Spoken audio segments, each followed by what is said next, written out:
y'all, what's going on?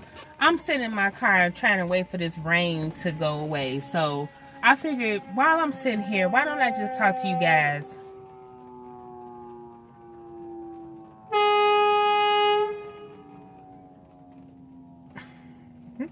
I'm sitting here like Alexander Rogers when he be doing his review and them damn ambulance just start coming down the block. Like, really?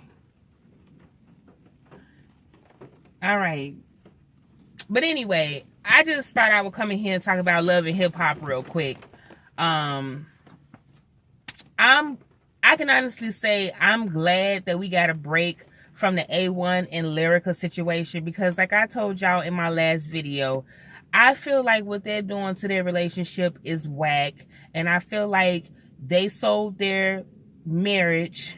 They exploited their marriage for $1, and I'm not here for that. So I'm glad we get a break from them. But Tierra's situation is just as annoying, if you ask me.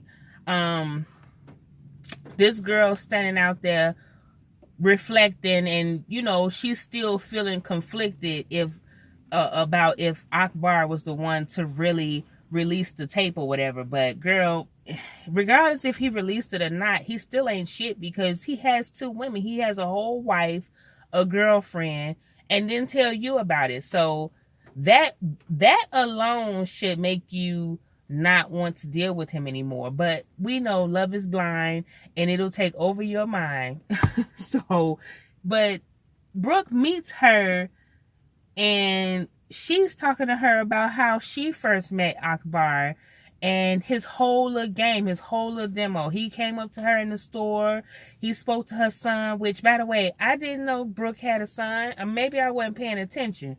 He came up to them in the store, you know, playing with them and trying to get to know her or whatever. And then she said later on, he did the exact same thing to her friend. He's an opportunist. That makes sense. And Tierra Marie is a celebrity. I mean, she's not a popping singer right now, but she's a celebrity. So why not latch on to somebody, especially somebody that was in her situation where she was coming out of rehab? So he hopped right on that and took advantage of the situation. But Brooke, you know, is talking to her like, we see you on video a couple of days after this whole thing go down, you know, confessing your love and shit to him. And then you talking about you think it was your ex-boyfriend on video. So it's starting to look a little stunnish, you know. But Tierra swears up and down it's not. I mean, what can we expect from Mona Scott Young production? So if it is, I'm not surprised. So she said, I'm suing him. I'm clear now. I'm going to sue his ass and I'm going to have a press conference. Why she need a press conference, y'all? Like, who is worried about a press conference from Tierra Marie? Who? Why is she wasting her time? But anyway, Brooke feels like because she had her little gossip about Akbar and things to say and set the whole thing in motion with the hard-looking chick, that she wants to be supportive of her. So she wants to come to the press conference. Okay. She's mad at Nikki because Nikki hasn't been communicating with her or checking on her.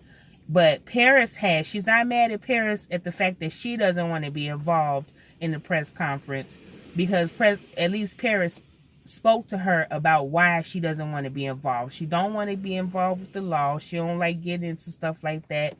And then she still thinks Tierra full of shit. Let's call a thing a thing. She thinks she full of shit. So she don't want to be involved.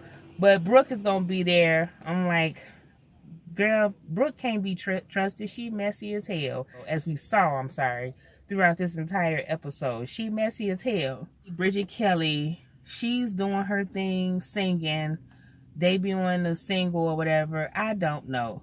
After she gets done, Brooke, Marcus, now he acting like Mr. Bentley, carrying her stuff, getting her water and shit.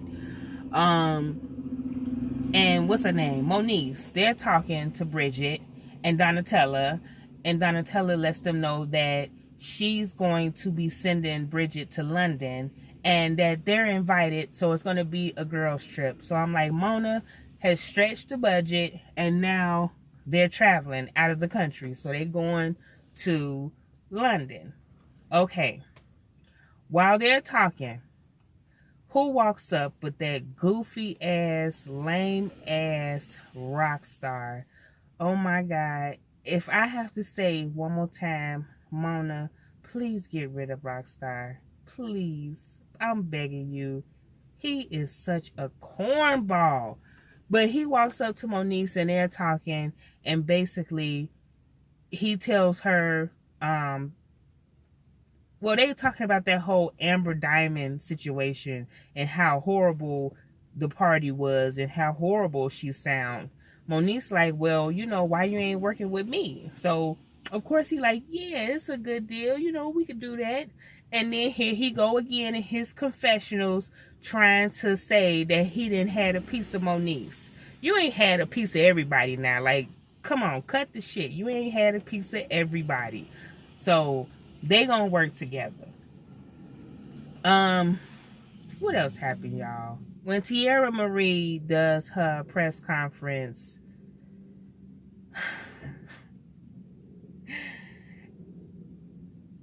oh my God, I was just annoyed. I was annoyed. But anyway, she's doing her thing and Alejandra is there. And I'm like, what the hell you doing there? She stands up talking about, I don't even know why she's going through this. It wasn't even him. It was me. And then she gets up and walk out.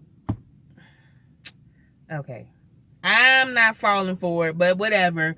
She does her little press conference and Brooke and Moniece is there because actually Moniece did reach out to her.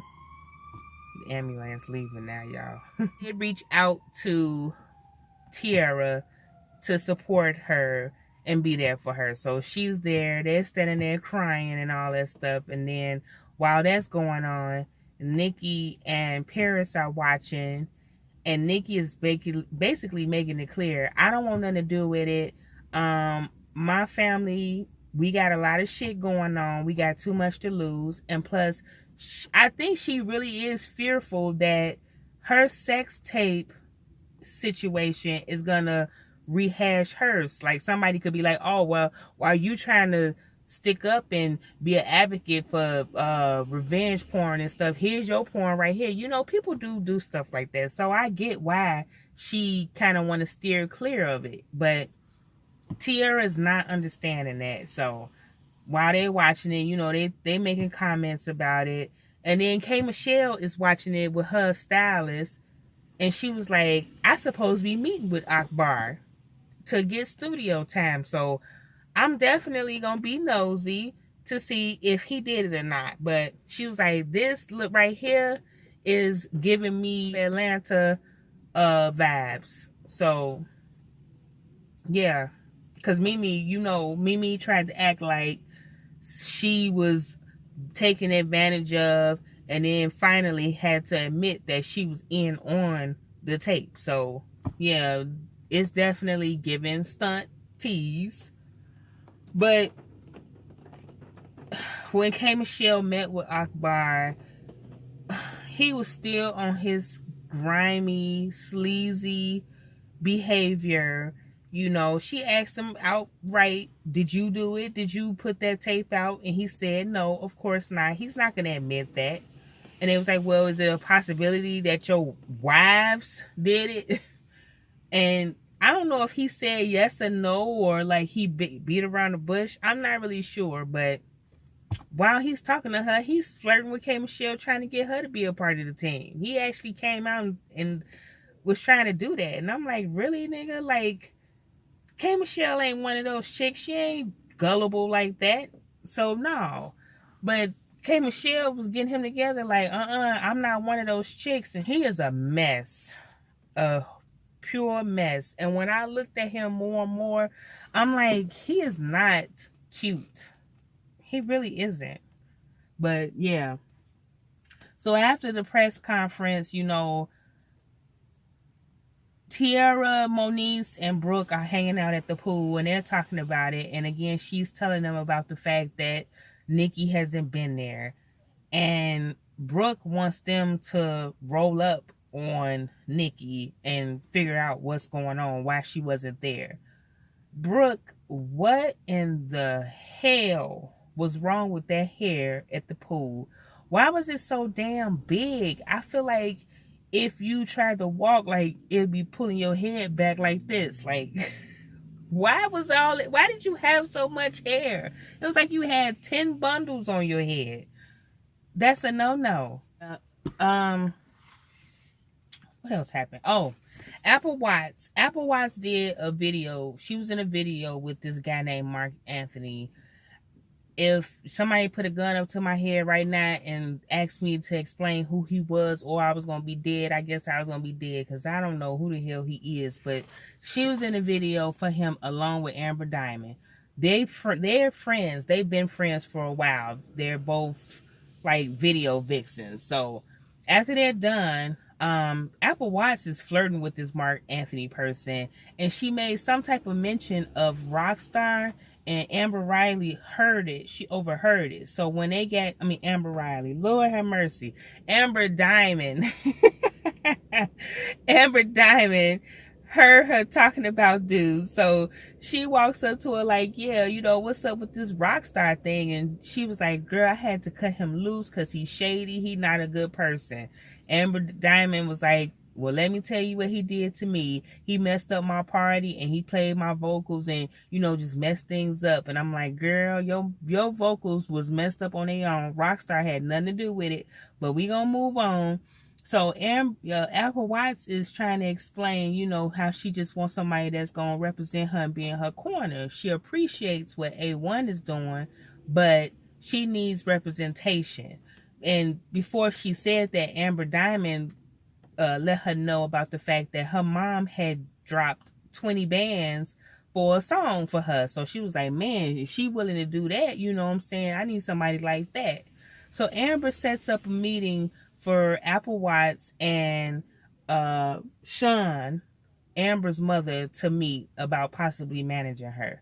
So when they met up, Apple Watts talked to Sean and telling her story, and then she slipped in there that she got to go to jail for a month. And I'm like, what? Like, what the hell you doing, Apple? Like, what did you do? But does Sean give y'all pimp vibes? Like, she was in there like she was a female pimp. The way she was talking, she tried to throw in there, well, Amber did, that her mom represented Future and somebody else. And I'm like, oh, okay. But yeah, I don't see that relationship working out because they both got very strong personalities. I don't see that working at all. So yeah, I had to turn the light on because it is getting dark. But yeah, I don't see that working, y'all. But the last part of... No, before that, Paris and Nikki are going to brunch. And of course, was it Tiara and Moniece or Tiara and Brooke? I think Moniece. They rolled up and basically Tiara confronts Nikki about not being there for her. Nikki says she had to deal with her father being in the hospital. But I'm like, they showed you at home watching the press conference. But I'm like, maybe they pre-recorded it and just watched it later because she did pause it. So maybe she did DVR it, guys. The way they edited it made her look like she was lying. But basically, she said, I was taking care of family matters. I'm not going to worry about what's going on with you and your sex tape. But Tiara had to remind her that I've been there for you when you needed somebody. When your brother was killed, but my mom was going through her thing, I was there for you, so you should be there for me. So I think it was Moniece brought up a good point that, what she's saying is we've all encountered or been through a sex tape scandal, and she just wants her friend to be there for her. So Nikki understood that. She apologized for making her feel like she didn't care, but she does care, and she's gonna try to be there for her. But I'm still with Nikki. I wouldn't be continuing to get involved in that situation when you know that it's not resolved between them and she's possibly going back to this dude who does her wrong. But the last part, y'all, I thought it was so disgusting when Rockstar and Moniece was in the studio. Moniece was laying down her track. Yeah, she was struggling. You could tell she was struggling. She was having a bad day. But Moniece can actually sing. We've seen her sing on like Instagram and stuff. She's singing with her cousin. That guy that's like a vocal coach. They're singing. She's singing and she's a little off. Of course, Rockstar is still making those little slick faces behind her back. The song didn't sound too bad. It did need to go up a little bit, but she's doing her thing. Brooke walks in, and when she comes out, they're listening to it. Brooke sings it the way she thinks it needs to be sang, and Brooke sounds good. I'm not gonna knock her for that. She's talented. She knows how to sing, but Moniece was looking at her like, "Are you trying to steal my shine, bitch? Like, how are you doing this? Like, what are you on?" So she was like, "Well, you know what? I'm going to go back in the studio and try to lay the track again." They're waiting for her to go lay the track, and this child then fell out. She then fell out, and it appears that she's having an anxiety attack. And Rockstar and Brooke, I don't know if Mona thought that she was faking, like this was scripted or what, but they were very insensitive to her having an attack. Rockstar making jokes like she gonna pop up. Like, did they think that she was faking it? I'm trying to understand like what they were thinking. But Moniece was having a full-fledged panic attack. She was talking about her heart wasn't beating regular. They rushed her off to the hospital. Production stepped in. They called the ambulance and they rushed her to the hospital. So that's how it ended, y'all. I just thought it was disgusting that they weren't taking what she was going through seriously. Like, I didn't like that. I didn't think that was cool. But I needed a break from A1 and Lyrica, but we'll be back to the shits with them on next Monday. So it looks like it actually stopped raining. All right. Talk to you later.